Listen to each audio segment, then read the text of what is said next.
এরপর সাধারণ আমন্ত্রণ জানাচ্ছি আজকের অনুষ্ঠানের মান্যবর প্রধান অতিথি মাননীয় সংসদ সদস্য শেরপুর 3 জনতা জনাব মোহাম্মদ মাহমুদুল হক রুবেল মহোদয়কে অনুগ্রহণ করে আসন গ্রহণ করার জন্য বিনয়ের সঙ্গে অনুরোধ করছি। বণিক সমিতির সফলতা, বণিক সমিতির আগামী দিনের কার্যক্রম এই সম্পর্কে ওনারা বক্তব্য রেখেছেন।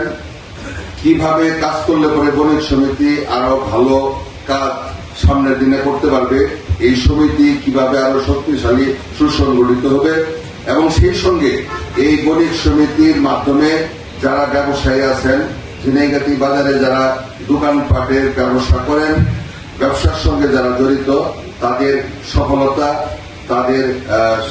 তাদের ভালো মন্দ কিভাবে নির্ধারণ করা যায়, কিভাবে এলাকা এই ঝিনাইগাতির বণিক সমিতির মাধ্যমে ব্যবসায়ীদের উন্নয়ন ঘটে, সেই লক্ষ্যে ইতিমধ্যে আমার পূর্বের বক্তারা বক্তব্য রেখেছেন।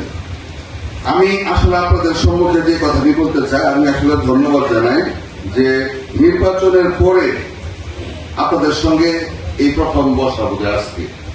নির্বাচনের পূর্বে আপনাদের সঙ্গে বেশ কয়েকবার বসার সুযোগ হয়েছে নির্বাচনকে লক্ষ্য রেখে।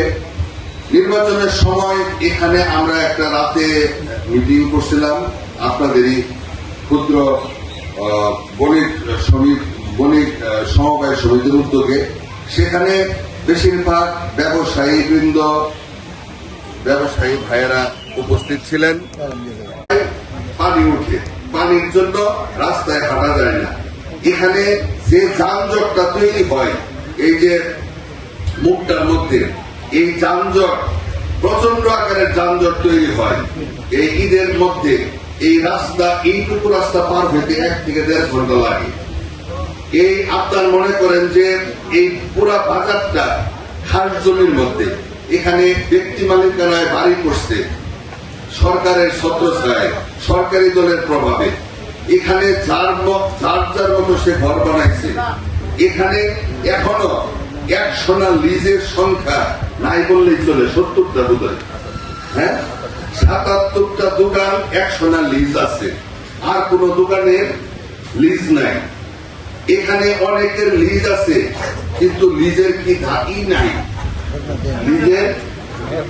লিজের মেয়াদ চলে গেছে। সেদিন ডিসি সাহেব সহ আসছিলাম, এগুলি আপনাদের ঠিক করা প্রয়োজন। এই এত বড় একটা মার্কেট, এখানে প্রস্রাবখানা নাই, পায়খানা নাই, পানির ব্যবস্থা নাই। এখানে জয়লাভ করলে কি কাজ করব সেই প্রতিশ্রুতিগুলি আপনাদের কাছে আমি দিয়েছিলাম। সেই প্রতিশ্রুতিগুলি বাস্তবায়ন করাই আমার মূল লক্ষ্য। সময়ের যে ঋণ, বিদেশে টাকা পাচার, অর্থনৈতিক অবস্থা, ব্যাংকের তলানি, তারল্য সংকট, ব্যাপক পর্যায়ে ব্যবসায়ীদের ব্যবসার অবস্থাও কিন্তু ভালো না। এই সরকার চেষ্টা করতেছে বিনিয়োগ বাড়ানোর জন্য, বিদেশ থেকে উদ্যোক্তাদের নিয়ে আসার জন্য, দুর্বল ব্যাংকগুলাকে সবল ব্যাংকের সঙ্গে একত্রিত করে চালু করার জন্য। এই সরকার চেষ্টা করতেছে সামাজিক নিরাপত্তা এবং এলাকার ক্ষুদ্র ব্যবসায়ী তৃণমূল মানুষকে স্বাবলম্বী করার জন্য অনেকগুলো উদ্যোগ এই বাজেটে ঘোষণা করছে, এবং এই বাজেটে অর্থনৈতিক ভাবেও বরাদ্দের ব্যবস্থা করছে।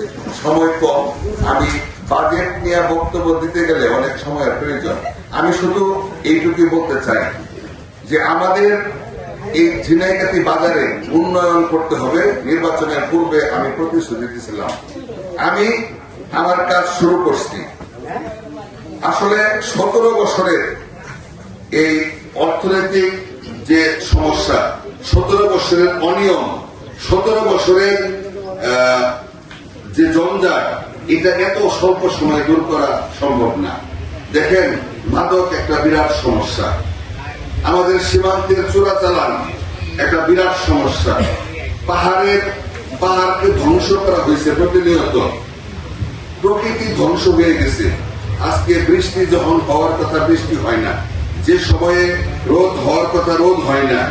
এই প্রকৃতির অনিয়মের কারণে আমাদের আবহাওয়া গতিবিধিও পরিবর্তন হয়ে গেছে।